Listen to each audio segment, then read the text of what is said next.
Have you ever been stuck in a loop of overthinking, regret, or fear, where one negative thought triggers another, and before you know it, your entire day is ruined? You smile in front of others, but inside a storm is raging. You ask yourself, why can't I just stop thinking like this? If you felt this, then you're not alone. Even the greatest minds in history battled their inner chaos, but they also found a way out, a way called Stoicism. Before we dive deep, make sure to subscribe to Stoic Mode, because this one philosophy might just change your entire perspective on life. Let me take you back to the cold corridors of a Roman palace. Marcus Aurelius, emperor of Rome, leader of an empire, but also a prisoner of his own thoughts. Despite having everything, he would often wake up with a heavy heart. Why must I do this again? He'd ask himself. Meetings, politics, betrayal, war, the weight of the world sat on his shoulders. But he didn't give up. Instead, he wrote to himself words like, "You have power over your mind, not outside events.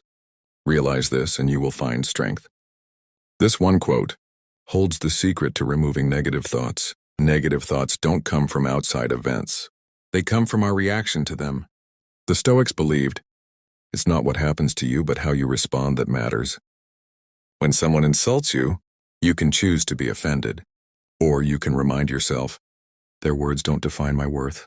When you fail at something, you can say, I'm useless. Or remind yourself, this failure is a lesson, not a life sentence.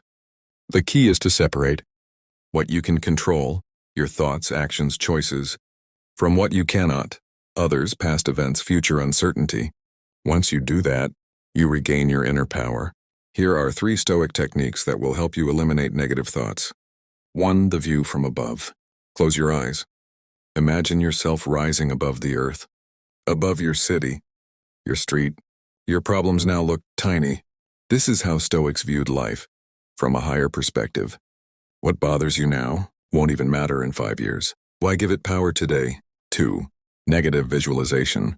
It sounds odd, but imagine the worst. Imagine losing what you love. This prepares your mind. So when difficulties come, they don't destroy you. As Seneca said, he suffers more than necessary who suffers before it is necessary. 3. The inner dialogue. Talk to yourself like Marcus did in his meditations. When a negative thought arises, write it down. Then ask, is this true? Is this helpful? Is this in my control? This one habit can silence the loudest storm. You are not your thoughts. You are the observer of them. They will come, but they don't have to stay. As Epictetus said, if you want to be happy, stop wishing for things to happen the way you want, and let them happen the way they do.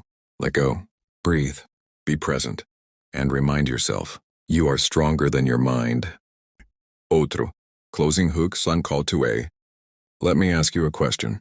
When was the last time you sat with your thoughts in silence and simply listened? Most people run from their thoughts. Distractions, social media, endless scrolling, because they're scared of what's inside. But here's the secret Stoicism teaches us. What you run from grows stronger. What you face begins to fade. Negative thoughts are like wild horses. The more you chase them, the more they run wild. But the moment you pause, breathe, observe, they slow down. And in that stillness you find clarity. A Stoic ritual to practice daily. Each night before sleep, do what Seneca did. Reflect. Ask yourself, what did I think today? What did I fear? That didn't even happen? Where did I let my emotions lead me? Don't judge yourself. Just observe. This small habit rewires your brain. It transforms you from a reactor to a reflector, from someone who suffers thoughts to someone who understands them. Oh, final realization. Negative thoughts will come. It's natural. Even the greatest Stoics, Marcus, Seneca, Epictetus, had them. But what made them different was not the absence of pain. It was their relationship with pain. They didn't fight their thoughts. They studied them. They learned from them. And then they let them go. You can do the same. You don't need a throne like Marcus or a scroll like Seneca. All you need is a moment of silence and the courage to look within. Oh, would you like me to now create Part 6, the ending with a poetic Stoic farewell? Or maybe a short Reels version from this part for Instagram, YouTube Shorts? Just let me know. I'm ready when you are. So now, my friend, take a deep breath.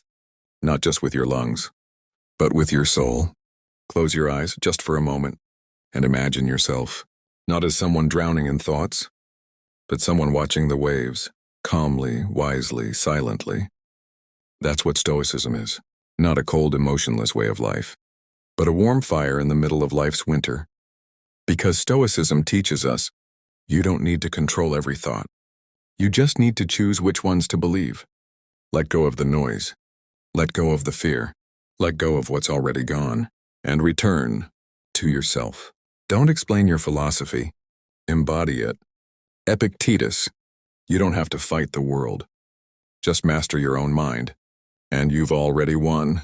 Oh, poetic closing lines. कभी खुद से पूछा है, ये जो हर रात तुम्हारी अंदर आवाज उठी है, ये डर, ये सोच, ये तन्हाई, क्या ये तुम हो? क्या सिर्फ गुजरी यादों का साया? मार्कस भी तो तन्हा था, लेकिन उसने अपनी तन्हाई को किताब बना दिया. तुम भी बना सकते हो. बस अपनी सोचों से दोस्ती करो, और फिर देखो हर अंधेरा रोशनी में बदलने लगता है. Oh, final call to action. If this message reached your heart, then don't keep it to yourself. Share this with someone who's been overthinking. Comment below, I choose peace. And most importantly, subscribe to Stoic Mode. Because every week we go deeper into healing, love, and inner power. This isn't just a channel, it's your philosophical sanctuary. Until next time, remember, you are not your pain. You are the one who watches it and chooses to rise anyway. Stay grounded, stay wise, stay stoic. Oh, would you like the full script now combined in a downloadable format? PDF, Word or Google Doc? Or would you like a voiceover narration style next?